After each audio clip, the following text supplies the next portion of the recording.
Okay. Hello po sa mga bagong kaso. Shout out to all of you.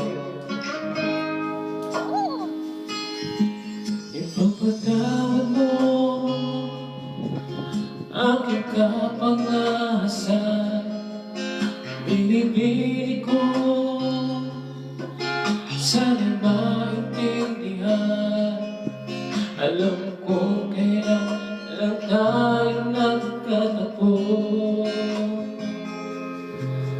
ngunit para lang sa'yo ayaw nang lumayo. Ipagpatawad mo ako may naguguluhan.